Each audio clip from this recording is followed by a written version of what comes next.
Apa yang terjadi di Wakatobi dengan ditemukannya paus yang mati dengan banyak ditemukan sampah plastik di dalam perutnya menandakan darurat sampah plastik di lautan kita. Kita akan membahasnya dengan Abraham Sianipar yang merupakan perwakilan dari Conservation International Indonesia. Mas Abraham, selamat pagi.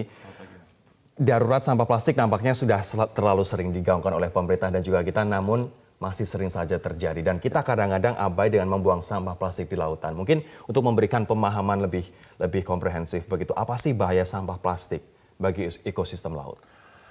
Satu hal yang paling bahaya dari sampah plastik itu adalah karena mereka tidak dapat diuraikan, Mas. Jadi keberadaan sampah plastik di laut itu mungkin ada yang baru kita buang dalam beberapa bulan ke belakang, tapi mungkin juga ada yang sudah dari bertahun-tahun, berpuluh-puluh tahun tidak bisa diurai di laut. Bagaimana dengan biota laut? Mereka menganggap sampah plastik, tas kresek misalnya, sandal jepit ini sebagai apa?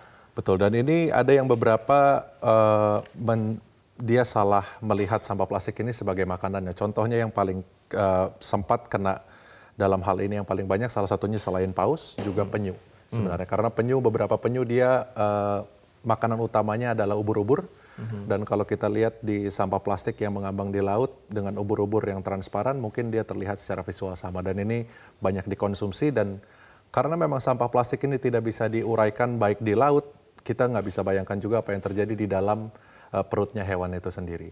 Jadi contohnya seperti paus yang di Wakatobi ini, misal dia sudah mengkonsumsi banyak sampah plastik, itu di dalam perutnya juga dia tidak bisa diuraikan. Bahkan ada gambar-gambar yang ditunjukkan oleh beberapa NGO bahwa di dalam ikan pun terhadap sampah plastik dengan partikel yang lebih kecil. Ini artinya tidak hanya biota laut yang terancam, apabila ikan itu kita makan, kita sebagai manusia, sebagai konsumennya juga terancam. Karena sampah plastik ini, Mas, karena dia tidak bisa diuraikan, yang bisa dilakukan saat dia masuk ke laut, karena dia kena arus, kena ombak, dia terpecah jadi partikel-partikel kecil. Dan ini yang kita bilang namanya mikroplastik.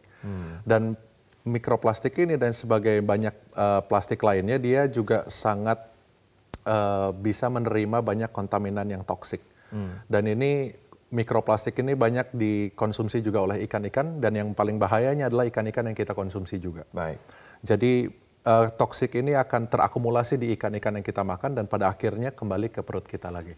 Penelitian di tahun 2015, dan ini banyak sekali disuarakan oleh NGO internasional, bahwa Indonesia sebagai the second biggest polluter to the ocean. Negara pembuang sampah plastik terbesar kedua di dunia setelah Tiongkok. Walaupun ini kemudian dibantah berulang-ulang kali oleh banyak pihak di Indonesia. Namun kita tidak bisa serta-merta menyalahkan pemerintah saja, Mas. Betul.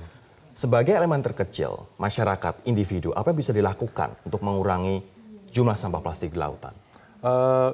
Ini memang sebenarnya kembali lagi malah sama sekali bukan masalah yang bisa diselesaikan sama pemerintah sendiri, tapi memang ini salah satu masalah besar untuk negara kita. Tapi ini yang menarik adalah ini bisa dikerjakan oleh semua lapisan masyarakat. Jadi ini bisa dimulai dari kita mengurangi penggunaan plastik, khususnya plastik-plastik yang single use. Dan single use itu apa? Agar masyarakat juga paham. Single use plastik itu adalah plastik-plastik, gampangnya kita bilang plastik-plastik yang seperti kresek yang kita dapat saat kita belanja di pasar. Plastik-plastik warna hitam yang dia tidak bisa didaur ulang lagi.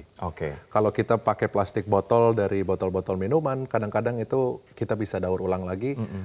Lagi-lagi tapi kita juga butuh beberapa komponen di lingkungan kita untuk bisa mendaur ulang itu. Sayangnya kebijakan sampah plastik berbayar sekarang sudah nggak ada lagi. Sayangnya itu, Mas. Tapi ini yang menarik karena dari kebijakan sampah plastik berbayar walaupun cuma 100-200 rupiah, ternyata itu membawa dampak yang sangat signifikan juga. Orang jadi cukup malu. Kadang-kadang yang saya lihat bukan masalah harganya, tapi seperti social pressure-nya di community kita. Kalau misalnya masyarakat bisa mengurangi penggunaan sampah plastik, bagaimana dengan tabiat membuang sampah di sungai? Karena toh akan bermuara ke lautan. Betul. Dan ini masalahnya cukup kompleks dan di sini juga lagi-lagi bukan masalah yang bisa diselesaikan oleh satu lapisan masyarakat lagi. Jadi setelah kita merubah perilaku untuk mengurangi sampah plastik, kita juga harus memastikan sampah plastik yang kita buang itu bermuara di tempat yang tepat, yaitu adalah di tempat-tempat untuk recycling sampah plastik. Dan harapannya adalah sekarang pembicaraan banyak tentang circular economy, di mana kita menggunakan sampah-sampah plastik ini kita daur ulang lagi dan kita mendapatkan nilai ekonomi lagi. Ini artinya peringatan untuk kita semua bahwa membuang sampah plastik sekecil apapun tidak boleh ke sungai ataupun ke laut.